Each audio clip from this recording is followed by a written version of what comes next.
Assalamualaikum warahmatullahi wabarakatuh. Baiklah, pada kesempatan ini kita akan bahas tentang teknik penulisan ilmiah. Di mana pada kesempatan ini yang dimaksud dengan metode ilmiah merupakan metode atau prinsip pencarian kebenaran yang diatur atas dasar pertimbangan-pertimbangan logis. Ya. Ada menurut J.C. Almag ya pada tahun 1930, metode ilmiah itu merupakan cara menerapkan prinsip-prinsip logis terhadap penemuan, pengesahan, dan penjelasan kebenaran. Selanjutnya ada kriteria metode ilmiah. Yang pertama ada berdasarkan fakta atau empiris. Yang kedua, bebas praduga atau prasangka. Yang ketiga, menggunakan prinsip-prinsip analisis atau analisa. Yang keempat, menggunakan hipotesis. Yang kelima, menggunakan ukuran yang objektif. Dan yang keenam, menggunakan teknik kuantitatif.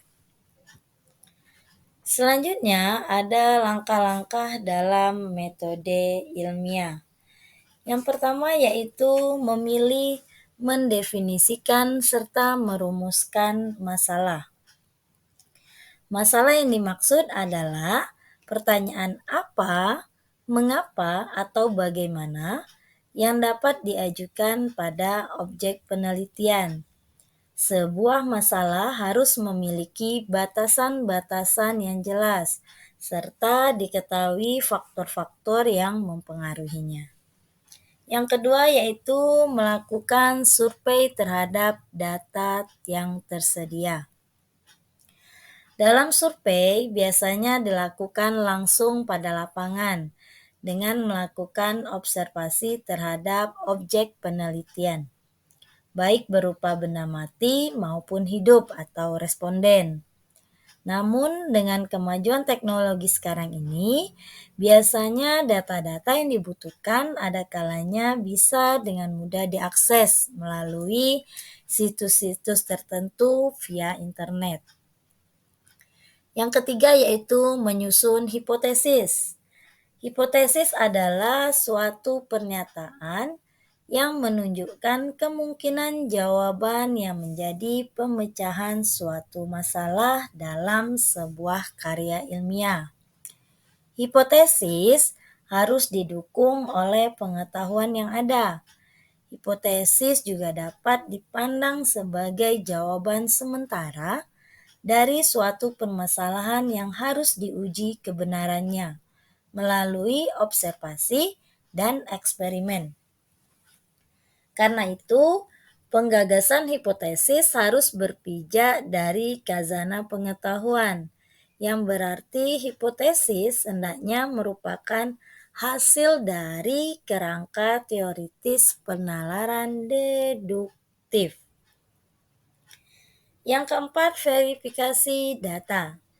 Dalam verifikasi data adalah proses yang mengumpulkan data secara empiris, kemudian mengolah dan menganalisisnya untuk menguji kebenaran suatu hipotesis tersebut. Dalam hipotesis yang telah teruji kebenarannya melalui pengolahan data, pada dasarnya merupakan jawaban dari pertanyaan yang diajukan dalam perumusan masalah.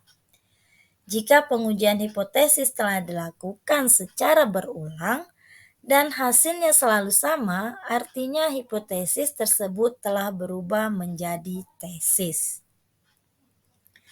Yang kelima yaitu membuat generalisasi dan kesimpulan.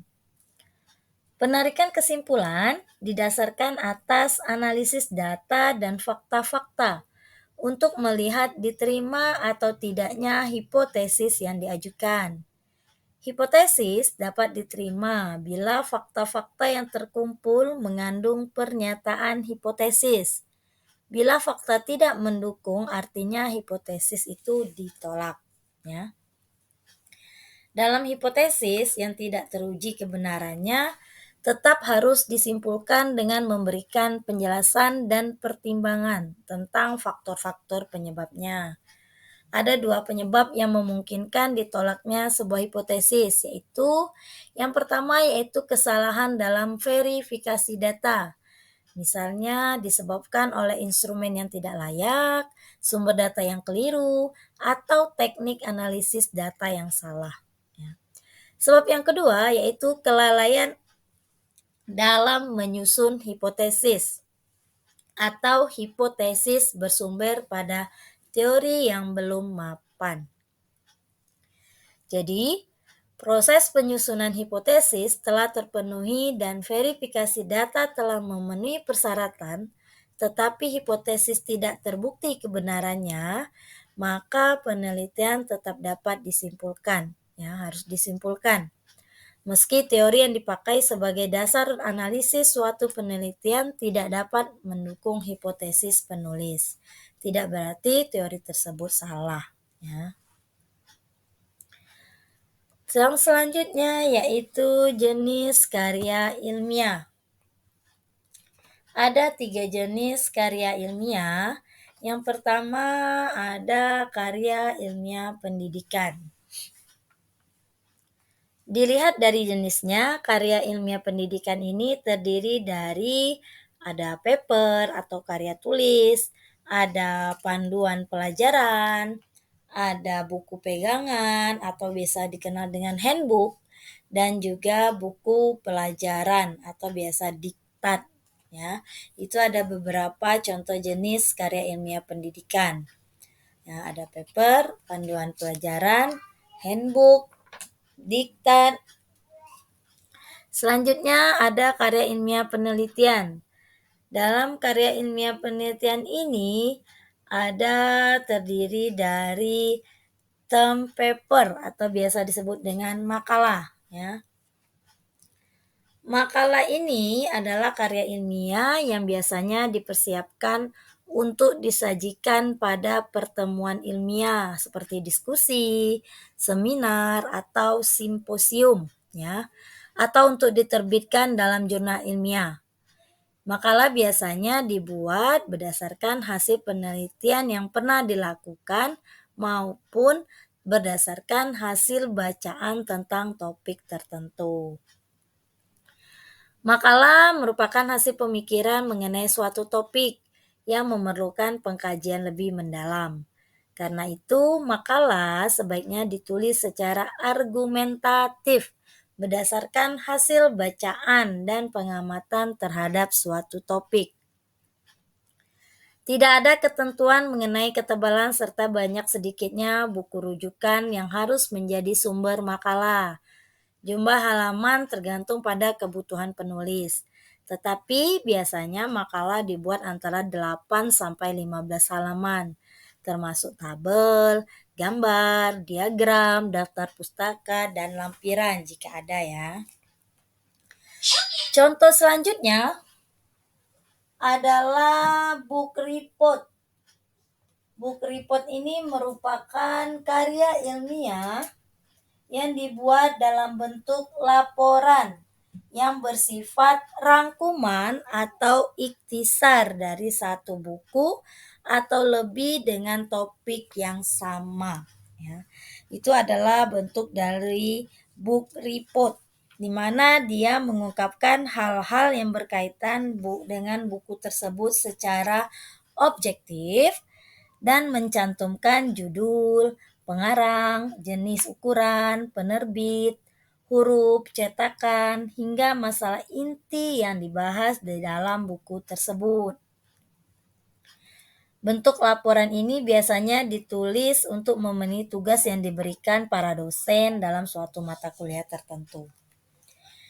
Contoh selanjutnya ada book review atau resensi buku. Ada kertas kerja, dan juga ada skripsi untuk tugas akhir para S1 ya, untuk mencapai sarjana. Ada tesis untuk mahasiswa pasca sarjana untuk memperoleh gelar magister. Ada disertasi yaitu laporan akhir untuk memperoleh gelar doktor, ya. Biasanya setelah disertasi dipertahankan oleh penulisnya dari sanggahan penguji, penulis akan memperoleh gelar doktor. Jadi untuk mempertanggungjawabkan disertasi kita akan memperoleh gelar doktor. Itu untuk S3. Selanjutnya ada jenis karya ilmiah referensi.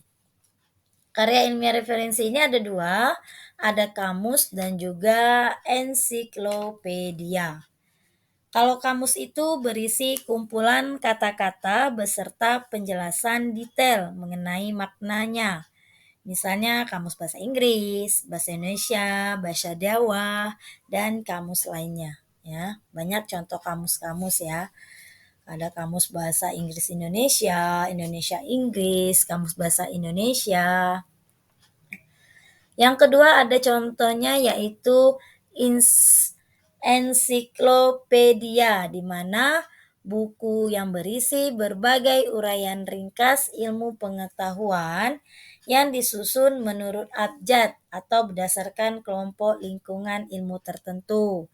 Misalnya ensiklopedia Satwa Indonesia, ensiklopedia Raja-Raja di Jawa, ensiklopedia Flora dan Fauna, dan masih banyak contoh lainnya dari ensiklopedia, ya.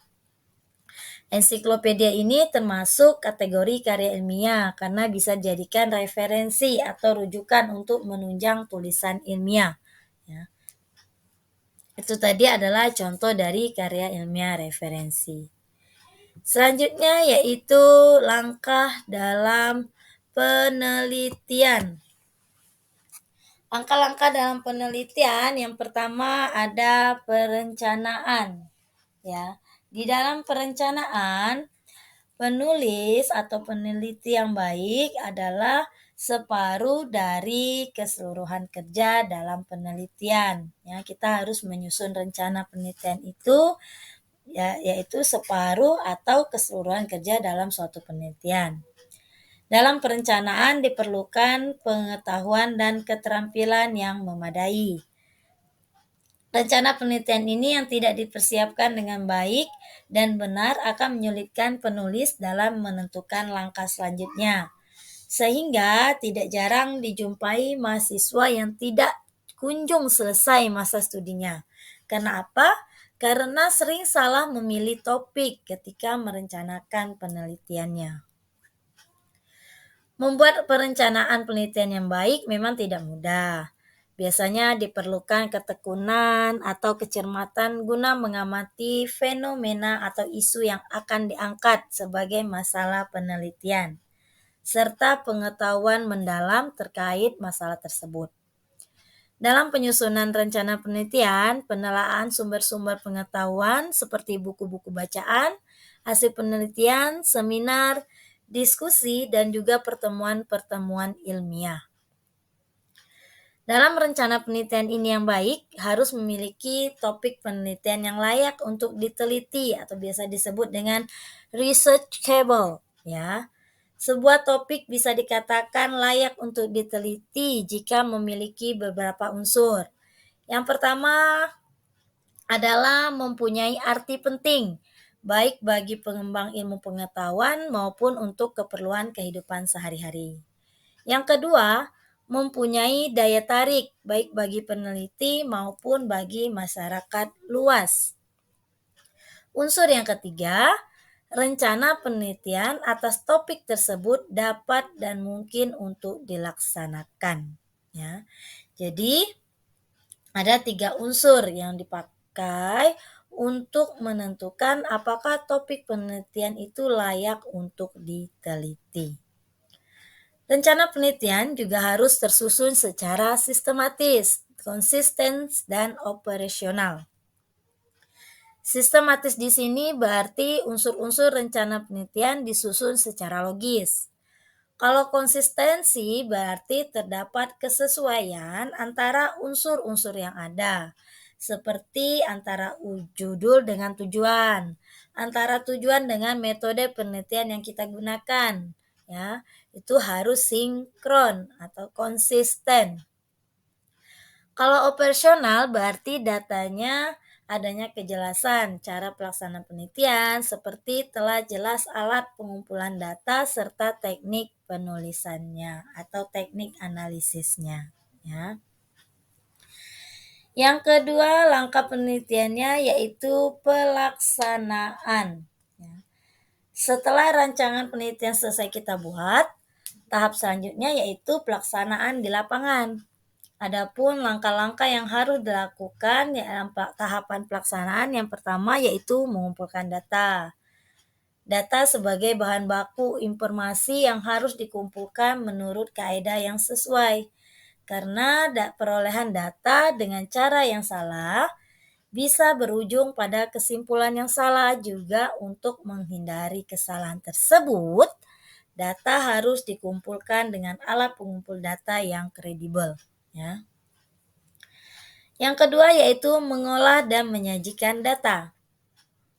Setelah terkumpul, selanjutnya data diolah dengan benar sehingga lebih mudah untuk menafsir dan menganalisis informasi.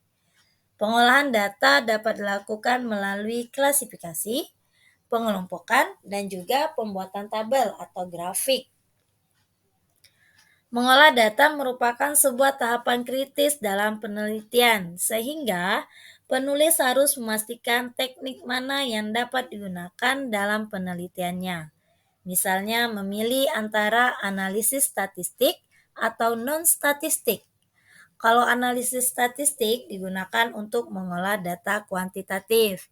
Tapi kalau yang analisis non-statistik itu untuk mengolah data kualitatif. Yang ketiga dalam pelaksanaan yaitu menganalisis dan menginterpretasi data. Setelah diolah, data kemudian dianalisis lebih lanjut dengan menggunakan alat-alat analisis yang sesuai dengan tujuan penelitian agar menghasilkan pembahasan yang tajam. Jadi hasil kajian perlu dilengkapi dengan tafsiran data dulu. Alat-alat analisis kuantitatif maupun kualitatif dapat dipilih. Juga alat-alat analisis yang sesuai dengan disiplin ilmu tertentu. Selanjutnya baru data diinterpretasikan berdasarkan pemahaman peneliti. Yang keempat yaitu membuat kesimpulan. Dalam menarik kesimpulan merupakan hasil temuan akhir dari suatu proses penelitian, di mana penarikan kesimpulan harus memberikan jawaban terhadap pertanyaan-pertanyaan atau hipotesis yang diajukan pada tahap perencanaan. Saran juga dapat dikemukakan jika dalam hasil penelitian kita terdapat beberapa hal yang menurut penulis harus ditindaklanjuti. Ya, jadi biasa tuh dilihat pada bab akhir ada yang namanya kesimpulan dan saran. Pelaksanaan yang kelima atau yang terakhir yaitu penulisan laporan. Hasil kerja harus disajikan dalam bentuk laporan tertulis dengan teknis penulisan yang biasanya sudah ditentukan oleh institusi masing-masing. Selanjutnya, hasil penelitian tersebut akan dikaji bersama-sama, misalnya dalam forum ilmiah seperti ujian skripsi. Untuk melanjutkan diputuskannya perlu tidaknya karya ilmiah ini diperbaiki, diterima, ataupun ditolak. Ya, itu adalah langkah-langkah dalam penelitian. Ada perencanaan dan pelaksanaan. Dalam pelaksanaan ada 5 tahap yang harus kita lalui terlebih dahulu. Ya, sekian penjelasan pada pembahasan kita kali ini. Lebih dan kurang saya mohon maaf. Wabillahi taufiq wal hidayah. Wassalamualaikum warahmatullahi wabarakatuh.